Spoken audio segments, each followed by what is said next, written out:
فائقہ اور فاطمہ دو بہنیں تھیں۔ وہ اپنی نانی کے گھر پہاڑوں میں گئی ہوئی تھیں۔ وہ روز نانی سے کہانیاں سن کر سوتیں۔ ایک دن فائقہ کو باہر ایک بوڑھا انسان نظر آیا جو سردی کی وجہ سے نیچے زمین میں بیٹھا ہوا تھا۔ انہوں نے اپنی نانی سے پوچھا، نانی جان، اگر آپ اجازت دیں تو ہم اس بوڑھے آدمی کو جو سردی میں باہر زمین پر بیٹھا ہوا ہے، اس کو کچھ کھانے کو دے آئیں؟ نانی نے اجازت دے دی۔ وہ دونوں اس بوڑھے انسان کے لیے کھانا، کمبل اور لکڑیاں لے کر گئیں۔ وہ آدمی انہیں دیکھ کر بہت خوش ہوا۔ اس نے کھانا کھایا اور ان کا شکریہ ادا کیا۔ کچھ دن کے بعد فائقہ اور فاطمہ دور کہیں پہاڑوں میں کھیل رہی تھیں۔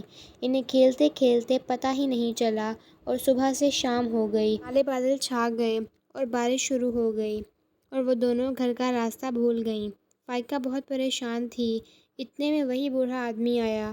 فائقہ نے اس کو بتایا کہ ہم گھر کا راستہ بھول گئے ہیں اور بارش میں ہمارے لیے گھر جانا بہت مشکل ہے۔ بوڑھے آدمی کو گھر کا راستہ یاد تھا۔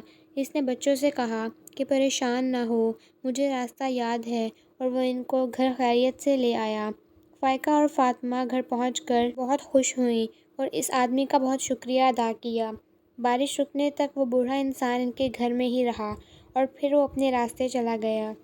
جی تو مشکل وقت میں جب ہم کسی انسان کی مدد کرتے ہیں تو اللہ تعالیٰ بھی مشکل وقت میں ہماری ضرور مدد کرتا ہے۔